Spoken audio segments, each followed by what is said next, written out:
Good morning friends. Last લેક્ચરમાં આપણે unit 4 read 1 જોતા હતા, માઇન્ડ, બોડી એન્ડ મેડિસિન. હવે આપણે આગળ જોઈએ કે આપણે જોયું હતું કે આયુર્વેદ એલોપેથી દવા શું કરે છે. તો એલોપેથી દવાઓ જે છે એ એલોપેથી દવા જે બીમારી છે એને મૂળમાંથી સાજી નથી કરતી. એ શું કરે છે, એ બીમારીને જસ્ટ દાખલા તરીકે દુખતું હોય તો પેઇન કિલર લઈએ એટલે પેઇન ઓછું થાય, પણ એ શના કારણે દુખે છે, એ કેમ દુખે છે, એ એની મૂળમાં એ જતી નથી. જ્યારે એની બીજી બાજુ આપણે જોઈએ આયુર્વેદ શું કરે છે, કોઈ પણ રોગનું મૂળ હોય એના રોગના મૂળ સુધી એ પહોંચે છે અને એને સારો કરવાની કોશિશ કરે છે. તો આજે આપણે જોઈએ levels of Ayurvedic healing. Levels એટલે તબક્કાઓ. આયુર્વેદિક હિલિંગ એટલે સારવારના, કે આયુર્વેદિક સારવારના તબક્કાઓ. Ayurveda recognizes 4 primary level of healing, કે આયુર્વેદ રોગ મુક્તિના 4 પ્રાથમિક તબક્કાઓ દર્શાવે છે. તો પહેલો તબક્કો છે ડિસીઝ ટ્રીટમેન્ટ. ડિસીઝ એટલે રોગ અને ટ્રીટમેન્ટ એટલે સારવાર. તો સૌથી પહેલો તબક્કો આયુર્વેદિકનો શું છે, તો રોગની સારવાર, કે જે રોગ થયો હોય એની એ સારવાર આપે છે. સેકન્ડ છે ડિસીઝ પ્રિવેન્શન. પ્રિવેન્શન એટલે અટકાવ, કે કોઈ રોગ થયો હોય એને કેવી રીતે અટકાવવો. દાખલા તરીકે હમણાં કોરોના ચાલે છે તો આપણે કોરોનાની સારવાર માટે પ્રિકોશન્સ લઈએ છીએ, ઉકાળો લઈએ છીએ, બરાબર, બીજી બધી આયુર્વેદિક દવાઓ લઈએ છીએ. તો એમાં આવશે ડિસીઝ પ્રિવેન્શન, કે રોગને થતો અટકાવવો. ત્રીજું છે લાઈફ એન્હાન્સમેન્ટ. લાઈફ એન્હાન્સમેન્ટ એટલે વૃદ્ધિ. લાઈફ એટલે જીવન, કે જીવનની વૃદ્ધિ. અને ચોથો તબક્કો છે અવેરનેસ ડેવલપમેન્ટ, જાગૃતતાનો વિકાસ. તો આયુર્વેદના 4 તબક્કાઓ છે. પહેલો તબક્કો કે રોગ થયો અને આપણે દવા લેવા જઈએ. બીજો તબક્કો રોગ થતો અટકાવવો કેવી રીતે.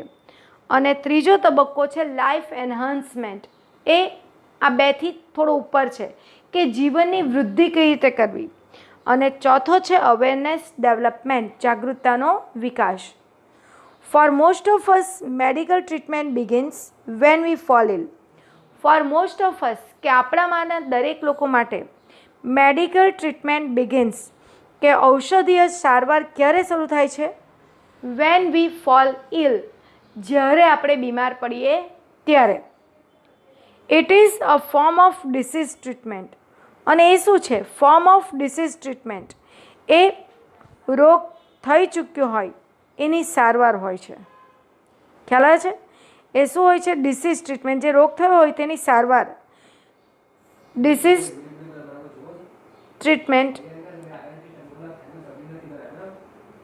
a response to the condition that has already occurred. મતલબ a response એટલે પ્રતિભાવ છે. કઈ શાનો? કન્ડિશન, એ પરિસ્થિતિનો that has already occurred, કે જે થઈ ચૂકી છે. દાખલા તરીકે પહેલું જે છે ડિસીઝ ટ્રીટમેન્ટ, એ શું છે, તો એ આયુર્વેદનો પહેલો તબક્કો છે. એ શું છે, જે રોગ થયો છે એની સારવાર છે. એ એવો પ્રતિભાવ છે કે એક કન્ડિશન, દાખલા તરીકે તાવ આવી ગયો અને પછી આપણે જે દવાઓ ચાલુ કરીએ તો એ પહેલો તબક્કો થયો, કે રોગ થયો અને એની સારવાર. કોઈકને સુગર થયું, દાખલા તરીકે સુગર થઈ ગયું અને એના પછી જે દવાઓ લે, જે ટ્રીટમેન્ટ લે, એ પહેલો તબક્કો છે, કે રોગ ઓલરેડી થઈ ચૂક્યો છે અને એ રોગની સારવાર કરવી એ આયુર્વેદનો પહેલો તબક્કો છે. It aims at fixing something already broken. It aims at, એનો હેતુ શું છે, ફિક્સિંગ સમથિંગ, કંઈક સારું કરવાનું. શું? ઓલરેડી બ્રોકન, કે જે થઈ ચૂક્યું છે એને સુધારવાનો એનો આશય હોય છે, કે જે ખરાબ થઈ ચૂક્યું.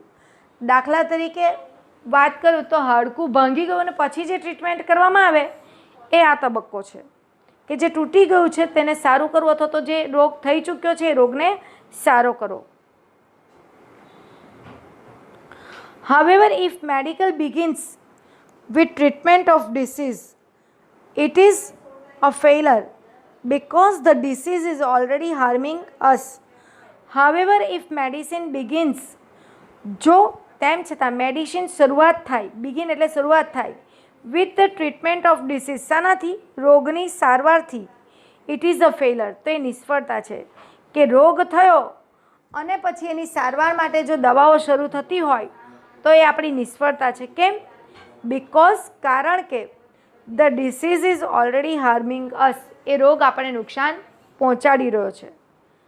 ખ્યાલ આવે છે ફ્રેન્ડ્સ? અહીંયા શું કહેવા માંગે છે કે રોગ થઈ ગયો અને પછી આપણે જો કોઈ સારવાર લઈ રહ્યા છે તો એ આપણી નિષ્ફળતા છે. કેમ નિષ્ફળતા છે? કારણ કે રોગ આપણા શરીરમાં પ્રવેશી ચૂક્યો અને આપણને શું કરે છે? એ આપણને નુકસાન પહોંચાડી રહ્યો છે. દાખલા તરીકે તમને શરદી થઈ ગઈ. હવે શરદી થઈ ગઈ અને તમે પછી દવા કરો તો શરદી ઓલરેડી થઈ ચૂકી છે એટલે એ તો બગાડે જ છે તમારા બોડીને, અને તમે એની સારવાર કરો છો. એટલે આયુર્વેદનું પહેલું તબક્કું છે કે રોગ થઈ ગયો અને એની સારવાર કરીએ. ભલે એની સારવાર કરીએ પણ એ રોગ આપણા બોડીને તો બગાડી જ ચૂકે છે. આગળ, એટ ધીસ લેટ સ્ટેજ, અને આયુર્વેદમાં છેલ્લું તબક્કું કહે કે રોગ થાય અને તમે સારવાર કરો એ છેલ્લું તબક્કું. At this late stage we are left with no option. આપણી પાસે કોઈ ઓપ્શન બાકી રહેતો નથી બટ યુઝિંગ ડ્રગ્સ. આપણે શું લેવું પડે છે? દવાઓ લેવી પડે છે. એન્ડ સર્જરી, અથવા તો સર્જરી કરાવવી પડે છે. Which may have many side effects in the long run. અને એની ઘણી બધી સાઇડ ઇફેક્ટ આપણને આડઅસરો થતી હોય છે. કોઈક રોગ થઈ ગયો, દાખલા તરીકે બ્લડ પ્રેશરનો, શુગરનો કે અથવા તો બીજો કોઈક રોગ થઈ ગયો, તો આપણે રોગ થઈ ગયો અને પછી દવા લઈએ તો ભલે એ છેલ્લું સ્ટેજ છે, આયુર્વેદ એવું માને છે. અને એમાં શું થાય છે? રોગ થઈ ગયો અને તમે દવા લો છો, એ રોગને તો સારો કરે પણ એ દવાની ઘણી બધી સાઇડ ઇફેક્ટ થતી હોય છે એવું આયુર્વેદ કહે છે. આગળ, એનાથી એક સ્ટેપ આયુર્વેદનું સ્ટેપ ઊંચે જઈએ તો higher level of healing aims at preventing disease before they manifest. A higher level of healing કે ઉચ્ચ કક્ષાની રોગ મુક્તિ એટલે શું? તો રોગ થાય એ પહેલાં પ્રિવેન્ટ, એને અટકાવવો. બિફોર ધે મેનિફેસ્ટ, મેનિફેસ્ટ એટલે દેખાવું, કે કોઈ રોગ આપણા શરીરમાં થતો દેખાય એ પહેલાં જ એને અટકાવવો. તો આપણે અહીંયા જોઈએ છે હમણાં આજની જે મહામારી ચાલી રહી છે તો દરેક વ્યક્તિ કોરોનાથી બચવા માટે પ્રિકોશન્સ લે છે. તો એ હાયર સ્ટેપ છે કે કોરોના થઈ ગયો અને તમે દવા કરીને સારા થાઓ તો ઓલરેડી એ તો રોગ, એ પહેલું તબક્કું છે કે રોગ શરીરમાં પ્રવેશ્યો, તમે દવા લીધી અને સારા થઈ ગયા અને એની સાઇડ ઇફેક્ટ થવાની છે. પણ before that you are taking precautions, એ પહેલાં તમે પ્રિકોશન્સ લઈ રહ્યા છો તો એ આયુર્વેદનું બીજું તબક્કો છે.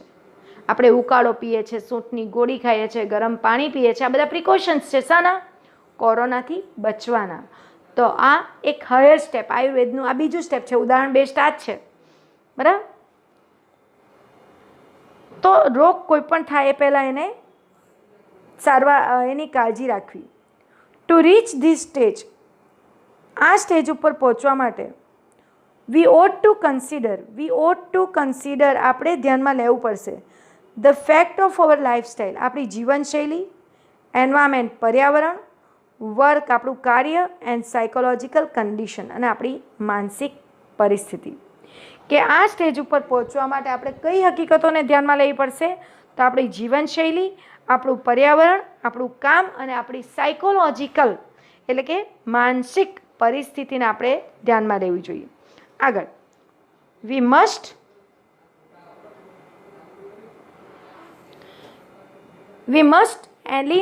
eliminate the wrong factors in our daily lives that make us helpless to disease. We must eliminate means what? દૂર કરવું. The wrong factor, ખોટી બાબતો, that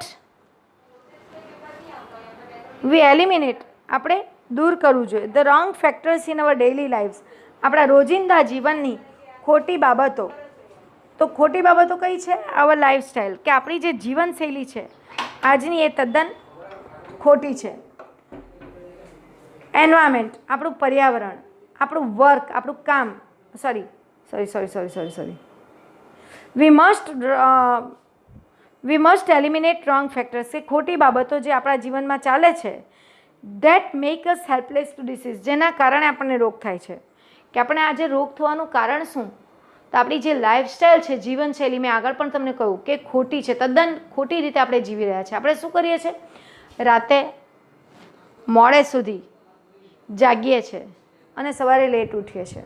એટલે સવારનું જે આપણું પ્રાતઃ કાર્ય હોય એ બપોરે થાય છે અને જમવાનું ક્યારે થાય છે? એકદમ સાંજે જેવું. અને રાતનું ખાવાનું 10-12 વાગ્યા પછી થાય છે. જે આપણી લાઈફસ્ટાઈલ આ ખોટી છે. બીજું, આપણું કામ, સતત આપણે પ્રવૃત્તિમય રહીએ છીએ, કેટલીક વાર કામ વગર પણ અને કેટલીક કામ માટે પણ. અને એમાં આપણે આપણી જાતને સમય જ નથી આપતા, આપણે આપણા ફેમિલીને સમય નથી આપતા. અને આ બધું સાયકોલોજીકલ આપણા ઉપર અસર કરે છે. આ માનસિક બધી બાબતો છે જે આપણા શરીર પર, બોડી પર અસર કરે છે અને પરિણામે રોગ થાય છે.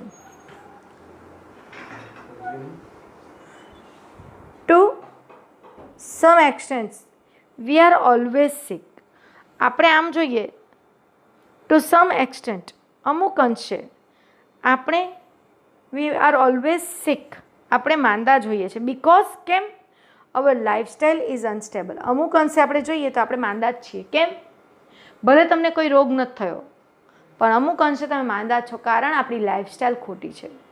કોઈક વાર રાતે 10 વાગે સૂતા, કોઈક વાર રાતે 9 વાગે સૂતા, કોઈક વાર 12 વાગે સૂતા, કોઈક વાર સવારે 6 વાગે ઉઠ્યા, કોઈક વાર 7 વાગે ઉઠ્યા.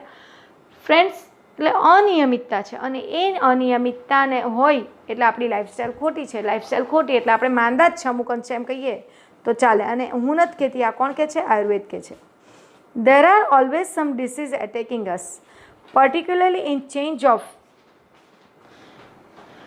sensors or in the aging process. To some extent, we are always there are always some diseases attacking us. એટલે પરિણામે આપણને કોઈકને કોઈક રોગ શું કરે છે? અસર કરે છે. ખાસ કરીને શાના કારણે? ઇન ચેન્જ ઓફ સિઝન, ઋતુમાં ફેરફારને કારણે, અથવા તો or in the ageing process, ઉંમર વધવાને કારણે અમુક રોગ આપણે થયા જ કરે છે. Health is a matter of કન્ટિન્યુઅલ adjustment. તો આપણું શરીર શું છે? આપણું સ્વાસ્થ્ય એ કન્ટિન્યુઅલ, સતત એડજસ્ટમેન્ટ, અનુકૂલન સાધવાની પ્રક્રિયા છે. ફ્રેન્ડ્સ, કેમ આવું કીધું છે? દાખલા તરીકે તમે વિચારો કે બાળપણથી અત્યાર સુધી તમારી ઉંમર થઈ, તો પહેલાં જે તમે, હવે કોઈક વ્યક્તિ, હમણાં તમે ખાઈ શકો છો પૂરેપૂરું, બરાબર, જે ખાઓ એ તમને પચી જાય, કારણ કે તમારી ઉંમર કેવી છે? તરુણાવસ્થા છે. પણ એ જ એવું જ ખાવાનું કદાચ એનાથી મોટી એજના કે બિફોર 40 ખાવા જાય તો એ પચી શકે ખરું? નહીં પચી શકે. પહેલાં તો હું બહુ ખાઈ લે, એ વાત અલગ હતી. પહેલાં તમે ખાઈ શકતા હતા, પચી શકતું, કારણ કે તમારી તે વખતે યંગ હતા, તમારી ઉગતી ઉંમર હોય, તમે ખાઈ શકો. પણ આજની તારીખમાં તમારા પપ્પા કે મમ્મી એવું કહે કે હું તો પહેલાં આટલું ખાઈ જતા, હવે આટલું ખવાય જ ને, એમાં શું? પણ ઉંમરનું કામ કરે છે. જેમ જેમ ઉંમર વધે તેમ તેમ વ્યક્તિએ એ ઉંમરને અનુકૂલન થવાનું હોય છે. પહેલાં તમે તળેલું ખાઓ, નાના હોય ત્યારે ગમે એ ખાઓ, તમને પચી જતું હોય. પણ વ્યક્તિ જેમ જેમ મોટો થાય છે એમ એની પાચન ક્રિયા મંદ પડતી જાય છે અને બધું ફાવતું નથી હોતું. તો જે ફાવે એ જ ખવાય.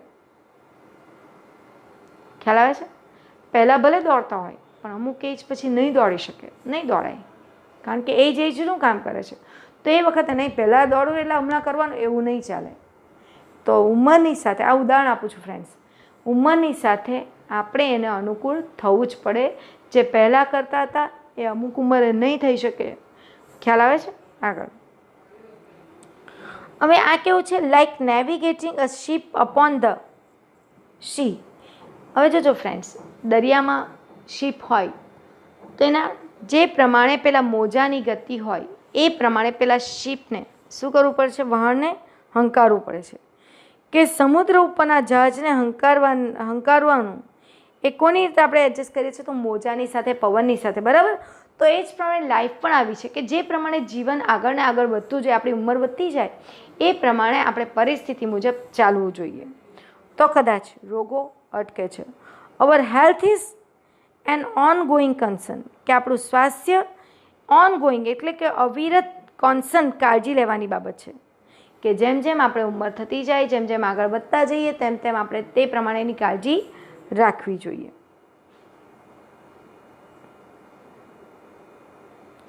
The third level of treatment is life enhancement therapy. એનાથી આગળ વધીને જો ત્રીજું સ્ટેપ છે એ લાઈફ એન્હાન્સમેન્ટ જીવન વૃદ્ધિની પ્રવૃત્તિ છે, થેરાપી છે, which aims at improving our vitality and enabling us to live longer. એમાં શું છે તો આપણી વિટાલિટી એટલે કે આપણી ચંચળતા અથવા તો આપણને જીવન જીવવા માટે જે મદદરૂપ હોય, આપણી જે ઉર્જા છે, આપણી જે તાકાત છે એને સુધારવી, અને એનેબલિંગ અસ, અને જેનાથી આપણે જીવન શક્તિ ટકાવી જાય. It does not merely prevent disease. આ ફક્ત રોગને અટકાવતું નથી, but shows us how to increase our positive energy. પણ શું બતાવે છે સાથે સાથે આપણી પોઝિટિવ હકારાત્મક એનર્જી કેવી રીતે ચાલુ રાખવી. However Ayurveda aims at creating health. આયુર્વેદનો ઉદ્દેશ છે હેલ્થને સુધારવી, અવોઇડિંગ ડિસીઝ, રોગને અટકાવવા, and helping us live longer, અને લાંબુ જીવવામાં મદદરૂપ થવું. The fourth level of Ayurveda healing is awareness development. ચોથું સ્ટેજ, સૌથી ઉચ્ચ સ્ટેજ છે એ છે અવેરનેસ ડેવલપમેન્ટ, જાગૃતતાનો વિકાસ. અને એના માટે this require a spiritual approach to life. આના માટે જરૂર શું છે?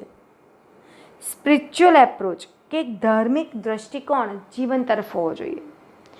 પહેલાંના લોકોનો આજના લોકો કરતાં આજે વૈજ્ઞાનિક દૃષ્ટિકોણ છે આપણે, જ્યારે પહેલાંનો એક ધાર્મિક દૃષ્ટિકોણ. આયુર્વેદ એવું કહે છે કે આપણું જે ધાર્મિકતા છે, આપણે પહેલાંના ઋષિમુનિઓ જેને જોઈએ, આપણે જોઈએ તો એ લોકો સવારે ઉઠે એટલે યોગ કરે, બરાબર, તો એક ધાર્મિકતા સાથે જોડાયેલા રહે, અને પરિણામે એ ધાર્મિકતા સાથે જીવનને જોડી દેવાથી કંઈક અલગ જ લાઈફની વૃદ્ધિ થાય છે. આગળ, to be healthy is important, કે તંદુરસ્ત હોવું એ અગત્યનું છે, but health is not an end. પણ તંદુરસ્ત રહેવું જ એ અંત નથી. It is not enough merely to prolong our lives, કે જીવનને લંબાવ્યા કરવું, કે લાંબુ આયુષ્ય હોય એ જરૂર નથી. And have better energy to do that things we want.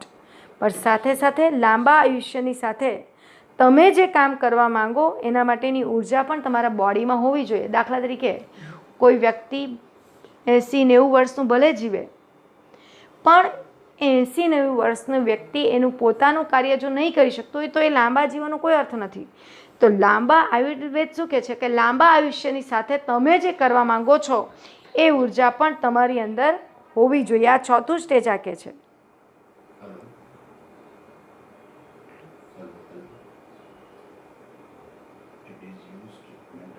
We ought to consider what we are using our energy for and why. તો પહેલાં માટે આપણે સમજવું શું જોઈએ કે આપણે આપણી એનર્જી ક્યાં વાપરીએ છીએ અને શા માટે વાપરીએ છીએ. ફ્રેન્ડ્સ, તમે તમારું આખા દિવસમાં જોશો, કદાચ એકવાર પોતાની જાતને ઓબ્ઝર્વ કરશો તો તમે વિચારો કે તમે તમારી એનર્જી ક્યાં યુઝ કરો છો અને શા માટે. ઘણીવાર આપણે આપણી એનર્જી આખા દિવસમાં નકામી વેડફી, મિત્રો જોડે વાતો કરવામાં, રખડવામાં, અને કદાચ આપણે જ્યારે ઉપયોગી કાર્ય કરવાનું આવે, વાંચવાનું આવે કે કંઈક લેશન કરવાનું આવે કે તો આપણે શું કહીએ, થાકી ગયા. કેમ? તો because we have wasted our energy. તો આપણે એ ધ્યાન રાખવું જોઈએ કે આપણે આપણી એનર્જી જ્યારે પણ કે ક્યાં વાપરીએ છીએ, જે વાપરીએ છીએ એ કામ યોગ્ય છે ખરું? એકવાર અટકીને તમારી જાતને આ સવાલ કરવાનો છે. તો આપણે પહેલાં ધ્યાનમાં લેવું છે કે આપણે એનર્જી ક્યાં અને શા માટે ઉપયોગ કરે છે. The quality of awareness is the real fruit of all that we do.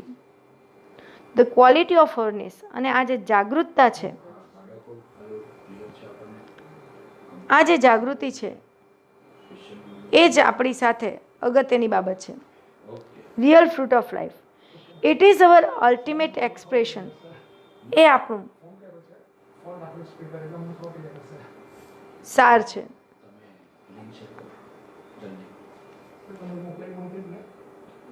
The essence of who we really are. આપણે કોણ છે એ સમજવાની બાબત છે. Our awareness is the only thing we can take with us. આપણી જાગૃતતા જ એક એવી બાબત છે જેને આપણે આપણી સાથે રાખી શકીએ અન્ટિલ વી ડાય, આપણે મૃત્યુ પામીએ ત્યાં સુધી. ઇટ કન્ટિન્યુઝ ટુ ગ્રો, અને એ વિકસતી થઈ જાય છે જાગૃતતા. Even when the body and mind decline, ભલે આપણું મન અને શરીર કાર્ય નહીં કરે પણ આપણી જાગૃતતા શું કરે છે? કાર્ય કરે છે. Thus it is our greatest aid, એટલે આપણું સૌથી મોટું અગત્યનું સાધન છે ઇન ધ એજિંગ પ્રોસેશન, કે ઉંમર વધતાની સાથે સૌથી મોટું સૌથી અગત્યનું સાધન આપણી જોડે કયું છે? તો આપણી જાગૃતતા. This is the ultimate goal of Ayurveda, અને આયુર્વેદનું આ અલ્ટિમેટ છેલ્લો તબક્કો છે. Which aims at releasing us, જેનો હેતુ શું છે? રિલીઝિંગ, આપણે મુક્ત કરવો. From all sorrow and suffering, બધા દુઃખ અને યાતનાઓમાંથી. True awareness is the ultimate cure of all psychological disorder, અને સાચી જાગૃતતા એ જ બધા માનસિક રોગોને દૂર કરવાનું બાબત છે. બટ ટુ અન્ડરસ્ટેન્ડ ધેટ, પણ એને સમજવા માટે we must first look into mind and its function, આપણે મન અને એના કાર્યને સમજવું પડશે. We had better start from where we are, તો આપણે જ્યાં છે ત્યાંથી શરૂ કરીએ. In this direction to journey proceed, જેમ જેમ આ દિશામાં આપણે આગળ વધીશું તેમ આપણું લાઈફ વધારે સારી થશે. ફ્રેન્ડ્સ, આ અહીંયા યુનિટ અહીંયા પૂરો થાય છે.